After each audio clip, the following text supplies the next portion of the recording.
हम ही बताते हैं। स्लाइम मोल्ड,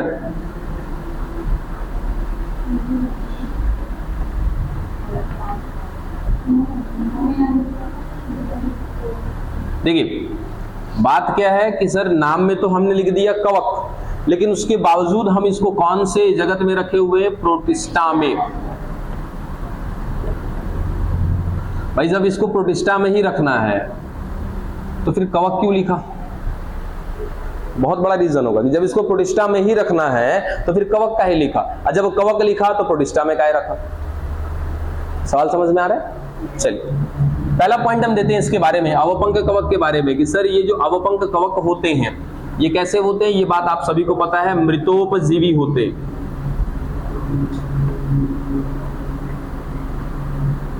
यानी कि ये सड़े गले पदार्थ जहां पर होंगे या मृत पदार्थ जहां पर होंगे वहां पर ये पाए जाएंगे। कौन?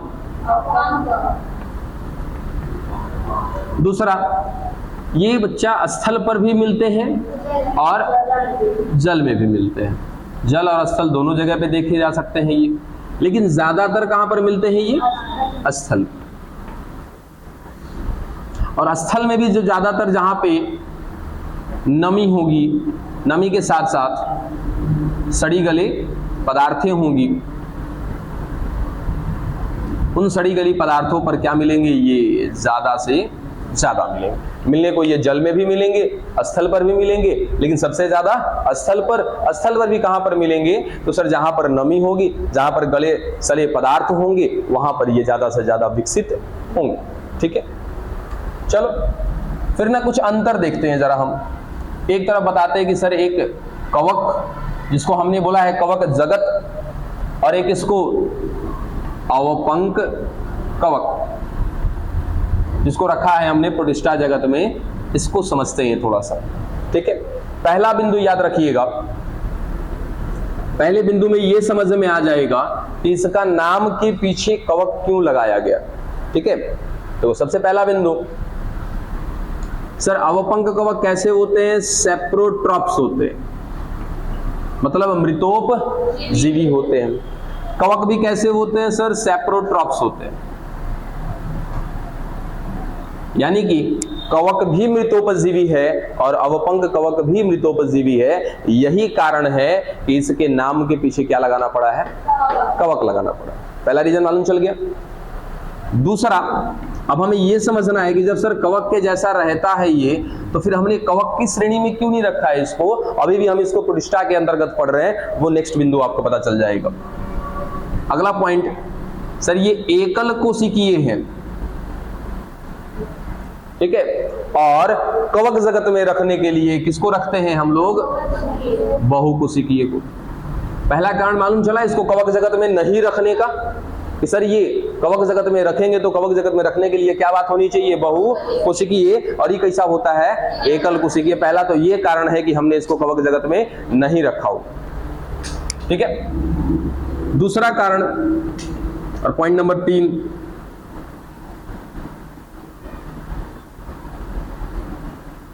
इनमें कोशिका भित्ति पाई जाती है। ठीक है, और कवक जगत का सबसे मुख्य पहचान है किसका? कोशिका भित्ति का पाया जाना। और वो भी किसका? कौन सी कोशिका भित्ति का? याद रखिएगा, काइटिन का। कि काइटिन की बनी हुई कोशिका भित्ति होनी चाहिए किसमें? कवक जगत में। जबकि यहां पर बच्चा याद रखना सिंपल सा कि सर कोशिका भित्ति अनुपस्थित होता है, होता ही नहीं। बात समझ में आई? तो ये कुछ रीजन थे अवपंक को अवपंक कवक कहने का। और दूसरा कि कवक कहते हुए भी कवक जगत में ना रख के कहां रखना? प्रोटिस्टा जगत में रखना। बात समझ में आ गया? ये 3 बिंदु, जिसमें से पहला पॉइंट ये बताता है हमें इसको हमें कवक क्यों कहना है, क्योंकि ये कवक के जैसा है, मृतोपजीवी है। दूसरा 2 बिंदु ये क्लियर करता है कि इसको कवक कहने के बावजूद भी हम कवक में ना रख के कहां रखते हैं? प्रोटिस्टा में रखते हैं। खत्म कहानी इसके नाम की। बताओ यहां तक कोई दिक्कत? डन? मिटाएं इसको, बोलिए।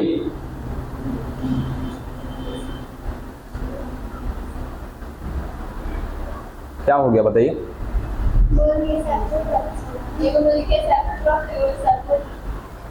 सेप्रोट्रॉप्स।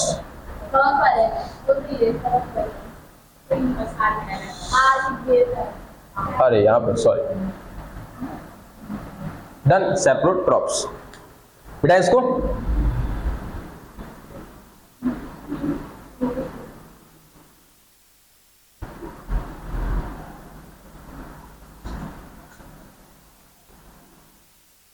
अब आगे देखिएगा, जब हम किसको देखते हैं बच्चा, अवपंक कवक को देखते हैं। अवपंक कवक में एक पतली सी झिल्ली होती है जिसके अंदर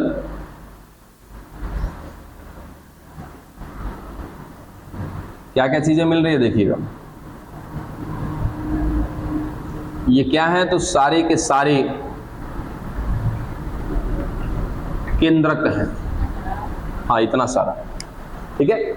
अभी तक हमने एक केंद्रक के विषय में ही जाना था कि एक कोशिका के अंदर क्या होते हैं, एक केंद्रक होते हैं, लेकिन यहां पर एक कोशिका के अंदर क्या दिख रहे हैं, बहुत सारे केंद्रक दिख रहे हैं।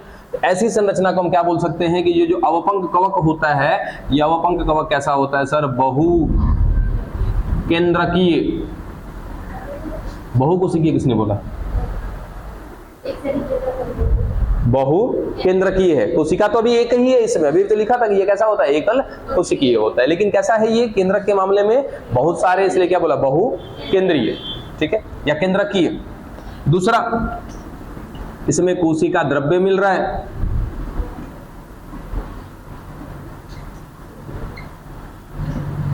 ठीक है।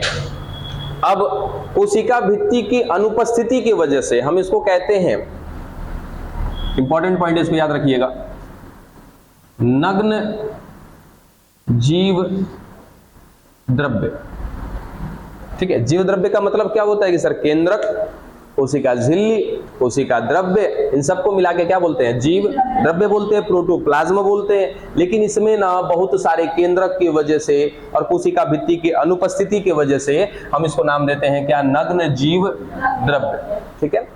और याद रखिएगा कि एक ऐसी संरचना जिसको आपने नाम दिया है नग्न जीव द्रव्य, और साथ ही साथ वो कैसी है, बहु केंद्रकीय है, इन दोनों बातों को मिला करके इसको एक नाम दिया जाता है प्लाज्मोडियम। ये वो वाला प्लाज्मोडियम नहीं है, याद रखिएगा। हाँ, वो पढ़ेंगे उसको, प्रोटोजोआ के अंतर्गत पढ़ेंगे हम लोग उसको, ठीक है। अभी आएगा प्रोटोजोआ तो वहां पर पढ़ेंगे इसके बारे में। फिलहाल ये प्लाज्मोडियम, कम इन सभी लोग आइए। ये प्लाज्मोडियम क्या है बच्चा, नाम है, ठीक है। बढ़िया, फटाफट हो गया, चलो आगे। ये प्लाज्मोडियम हमने इसको नाम दिया है। एक प्लाज्मोडियम और होता है जो मादा एनाफ्लीज मच्छर के लार में पाया जाता है, एक प्रकार का परजीवी होता है, पैरासाइट होता है, प्रोटोजोआ होता है, पढ़ेंगे उसको। यहां पर बस केवल हमने नाम दिया है क्या, इसका प्लाज्मोडियम, रीजन की सर ये बहुकेंद्रकीय संरचना है, प्लस साथ में साथ क्या है, इसका नग्न जीव द्रव्य, इसलिए इसको बोला है क्या, प्लाज्मोडियम। यहां तक की बात क्लियर। चलो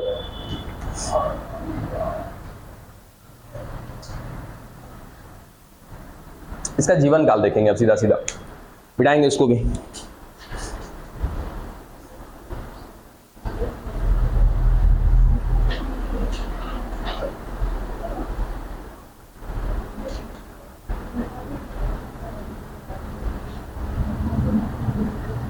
इसका जीवन काल मजेदार है थोड़ा सा।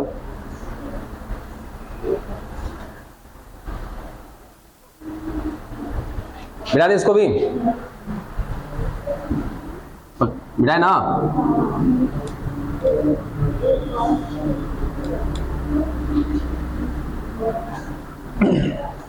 पॉइंट्स इसके याद रखिएगा, क्या क्या था कि बहुकेंद्रकीय है, नग्न है,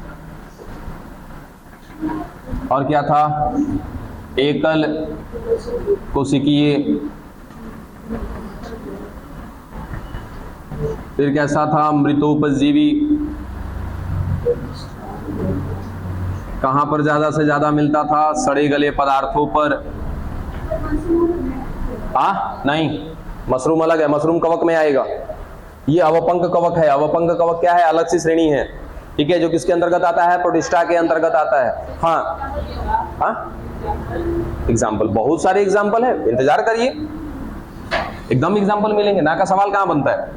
ठीक है, एकल कोशिकीय हो गया, मृतोपजीवी हो गया, सड़े गले पदार्थों पर मिलता है ये ज्यादा से ज्यादा, और ज्यादा से ज्यादा ये कहां देखने को मिलता है, स्थल पर। स्थल में कहां पर, जहां पे सड़े गले पदार्थ ज्यादा से ज्यादा होंगे वहां पर मिलेंगे। फिर से क्या है कि बहुकेंद्रकीय है, नग्न जीव द्रव्य है, इन दोनों बिंदु की वजह से इसको क्या बोलते हैं, प्लाज्मोडियम बोलते हैं। चलो अब आगे इसकी कहानी की बात करते हैं, इसके जीवन की कहानी क्या है। इसका जीवन देखिए, देखो दो शब्द लिखते हैं, जरा समझिएगा। पहला अनुकूल, दूसरा प्रतिकूल। अनुकूल और प्रतिकूल में क्या अंतर है? आप लोग आते आते बात में कहां लग जाते हैं, वो इशारा नहीं चलेगा हमें, बस आए अगर पानी पीना है तो चुपचाप पानी पीजिए, जाके पीछे भरना आराम से भर सकते हैं, गेट खुला हुआ है, जाइए, बस कोई डिस्टर्बेंस नहीं।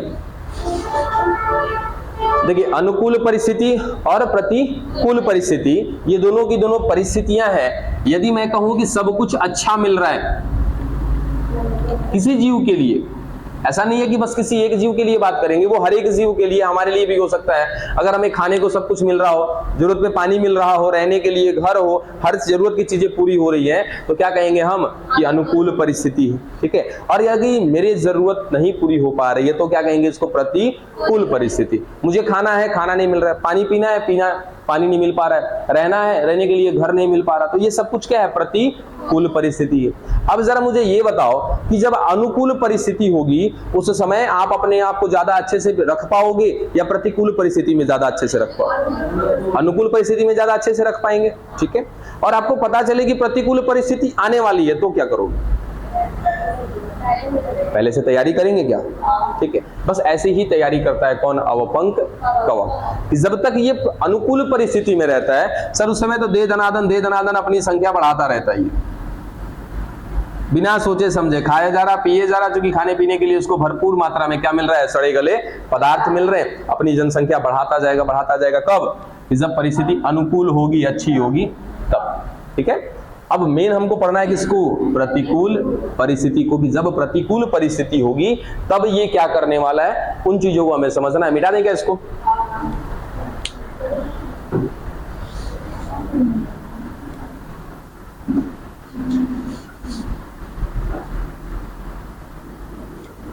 देखिए, प्रतिकूल परिस्थिति में ये क्या करते हैं,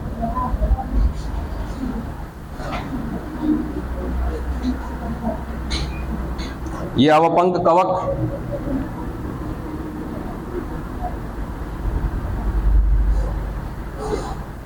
इसके अंदर मिल रहे हैं क्या, बहुत सारे केंद्रक।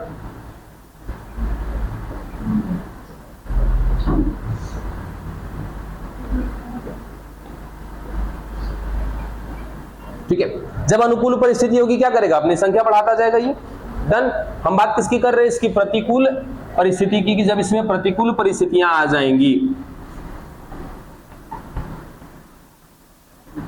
इसको खाने के लिए भोजन पानी नहीं मिलेगा, मतलब कि सड़े गले पदार्थ नहीं मिलेंगे, उस समय ये क्या करेगा, देखना बच्चा क्या करेगा। सबसे पहले तो ये अपना आकार क्या करेगा, छोटा कर लेगा, एकदम अपने आप को सिकोड़ लेगा।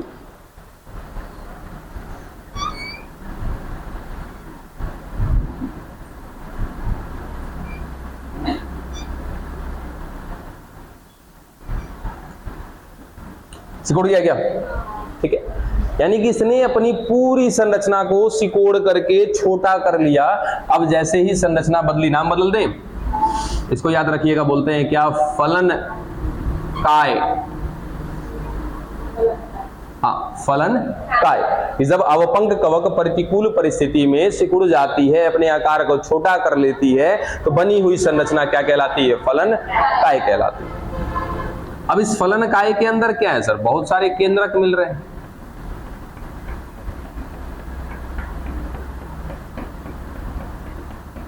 ठीक है, अब इस फलन काय को थोड़ा सा बड़ा कर रहे हैं ना, बस केवल समझने के लिए, है बहुत छोटा सा, हम बस केवल अपने पॉइंट को समझने के लिए थोड़ा सा बड़ा कर रहे हैं इसको।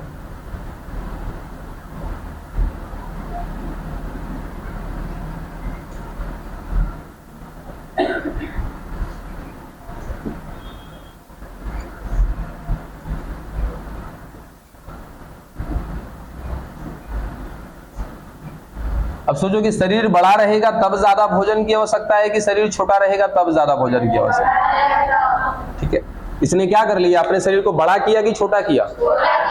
ठीक है, कब किया? प्रतिकूल परिस्थिति में। जाहिर सी बात है उसको भोजन पानी कम मिल रहा होगा, इसलिए क्या कर लिया इसने, साकार को छोटा कर लिया। अब इसके अंदर जितना भोजन पानी है उसी से अपना काम ये चला सकता है। हमने बस कल साइज बड़ा किया समझने के लिए। ठीक है, इसके अंदर ये डॉट डॉट डॉट डॉट क्या दिखाई दे रहे हैं, इसके केंद्रक है। ठीक है, याद रखिएगा सबसे पहले किसके केंद्रक पर एक आवरण चढ़ जाएगा, जो कौन होगा, कोशिका झिल्ली होगा।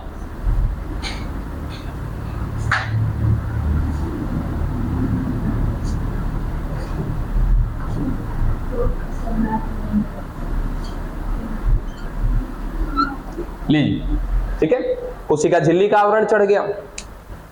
इतने पे कहानी खत्म नहीं हुआ, कोशिका भित्ति का आवरण भी चढ़ गया इसके ऊपर।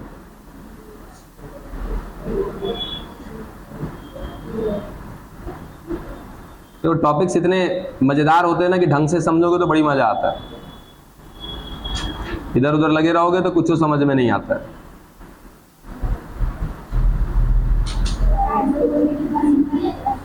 अच्छा, सुंदर लग रहा है, ले जाना इसको घर पे, काहे नहीं टिकेगा। आपके घरे पर है, अपने घर वाले अवपंक कवक पे ध्यान मत दो, बोर्ड पे जो बनाया उसको ले जाने के चक्कर में रहो। अरे घरे कहाँ नहीं मिलेगा जी अवपंक कवक,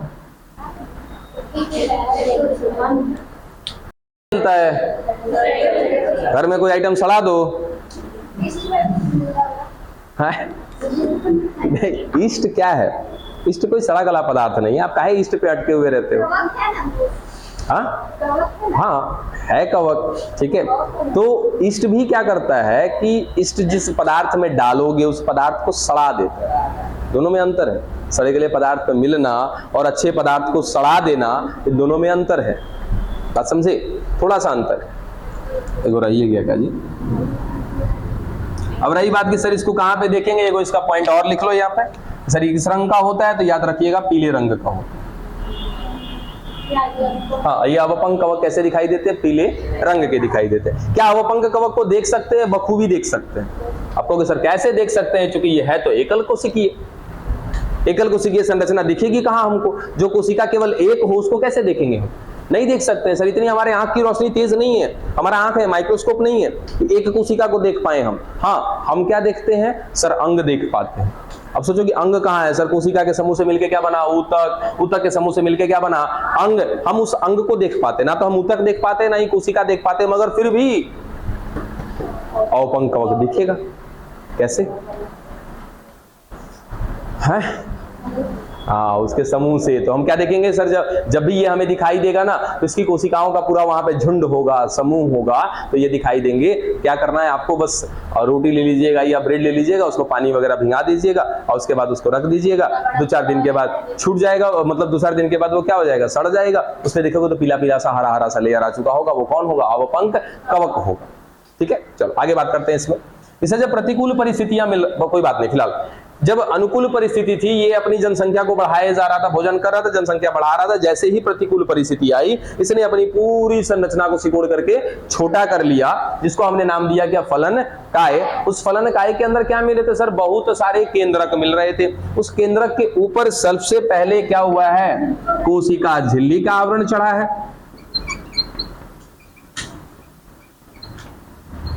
और फिर उसके बाद किसका आवरण चढ़ा है, कोशिका भित्ति का।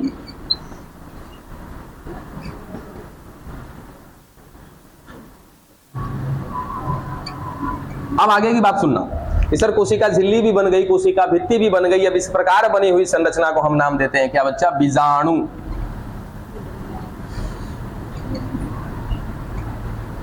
इंग्लिश में बोलते हैं इसको स्पोर। और इस बीजाणु में ताकत इतनी है, सुनना कि अगर इस बीजाणु में ताकत की बात करें तो इतनी ताकत है कि गलती से अगर ये फलन काय फट गया ना, गलती से अगर ये फलन काय फट गया तो क्या हो जाएंगे सर, सारे के सारे बीजाणु मुक्त हो जाएंगे क्या, एक फलनकाय के अंदर मिल रहा है क्या, बहुत सारा बीजाणु। अगर ये फलनकाय फट गया तो सारा बीजाणु क्या हो जाएगा, मुक्त हो जाएगा, बाहर आ जाएगा। जहां भी ये गिरेगा, ये गिरने के बाद वहां पर एक अवपंक कवक का निर्माण कर देगा। बात समझे। अब सोचो सर, एक तो साइज छोटा कर लिया था, ऊपर से अपने इस केंद्रक के ऊपर कोशिका झिल्ली लगा दिया, कोशिका भित्ति लगा दिया और अपने आप को प्रोटेक्ट कर लिया। चाहे जितना भी विषम परिस्थिति मिल जाए, कितना धूप मिल जाए, कितना पानी मिल जाए, इसको कोई फर्क नहीं पड़ेगा। ठीक है। अब क्या हो जाएगा कि ये सब स्थितियां कब की थी कि जब प्रतिकूल परिस्थिति थी तब। अब इसी तरीके से चुपचाप अंदर माटी आके बैठल रहेगा, समझे। जैसे ही क्या आएगा, अनुकूल परिस्थिति, प्रतिकूल में हुआ क्या क्या समझ में आ गया। जैसे ही आएगा अनुकूल परिस्थिति, अनुकूल परिस्थिति आएगा तो सर ये जो फलनकाय है ये फट जाएगा, फलनकाय फट जाएगा। जैसे ही फलनकाय फटेगा, अंदर से कौन बाहर चले आएंगे, बीजाणु बाहर चले आएंगे। और ये एक बीजाणु के अंदर क्षमता है कि ये पूरा का पूरा एक क्या बना सकता है, अवपंक कवक बना सकता है। देखो एक को बाहर लेकर के आते हैं। हाँ, वो भी कहानी आएगी, थोड़ी सी देर है उसमें।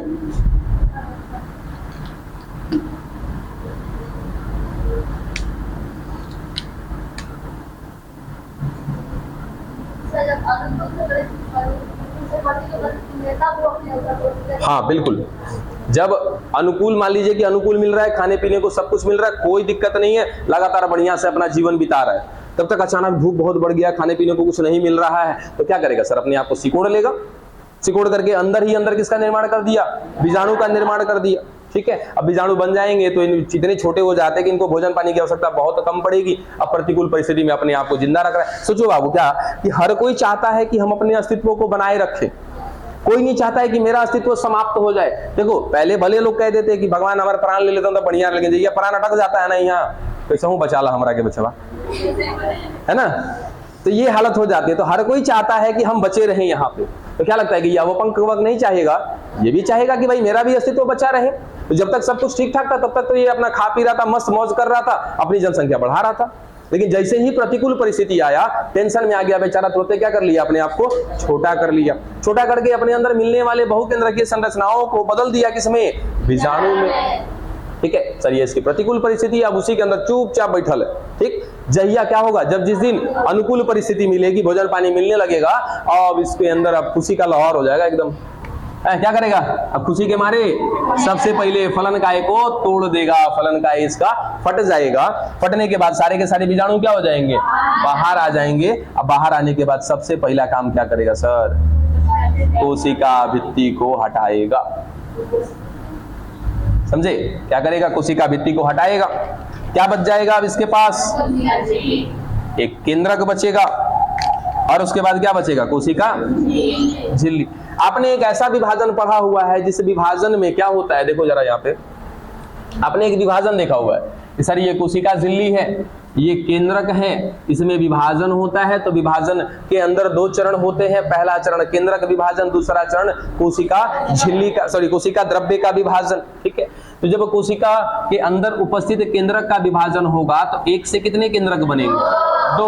और जब कोशिका द्रव्य का विभाजन हो जाएगा तो कितनी कोशिका बनेगी, दो कोशिका बनेगी। ठीक है। तो यहाँ पे दो स्टेप है, इसको कहते हैं हम लोग केंद्रक विभाजन, इसको कहते हैं कोशिका द्रव्य विभाजन। ठीक है। और यदि हम कह दें कि बच्चा खाली केंद्रक विभाजन हो रहा है और कोशिका द्रव्य का विभाजन नहीं हो रहा, सोच समझ के देखो कि सर केंद्रक विभाजन हुआ, अब इसको क्या करना चाहिए, कोशिका द्रव्य का विभाजन करना चाहिए। मैं बोला नहीं कर रहा, ये नहीं करेगा, ये नहीं करेगा तो क्या हो गया सर, एक कोशिका के अंदर दो केंद्रक हो गए।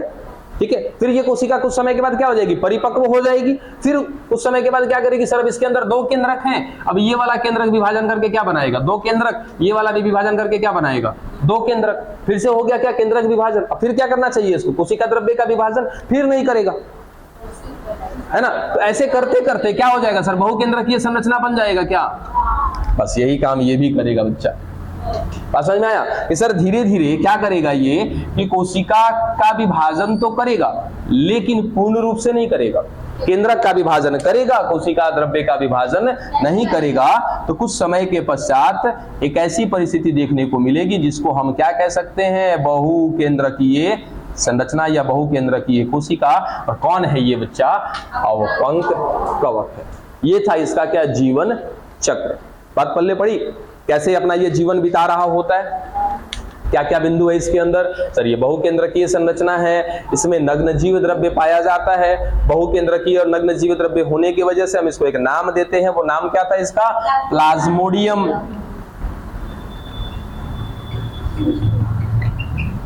और अगले पॉइंट में क्या था कि ये एकल कोशिकीय होता है, मृतोपजीवी होता है, मृत जगह पर मिलेगा। ये सड़े गले पदार्थों से अपना भोजन प्राप्त करते हैं। ज्यादातर ये स्थल में पाए जाते हैं, स्थल के अलावा ये जल में भी होते हैं, ठीक है, लेकिन ज्यादा से ज्यादा स्थल में मिलेंगे। रंग कैसा होता है इनका, पीले रंग का। फिर बात किया इनका जीवन चक्र का, कि जीवन चक्र इनका दो तरीके से है, सर एक प्रतिकूल परिस्थिति में, दूसरा अनुकूल परिस्थिति में। प्रतिकूल में आएगा तो किसका निर्माण करेगा, फलनकाय का। फलनकाय के अंदर किसका निर्माण होगा, बीजाणु का।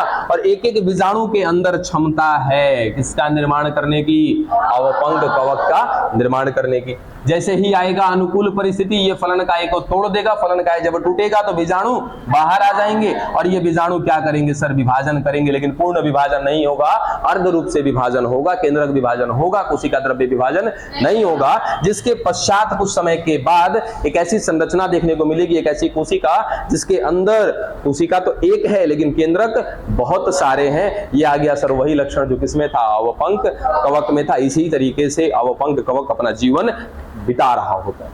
डन, समझ में आई बात।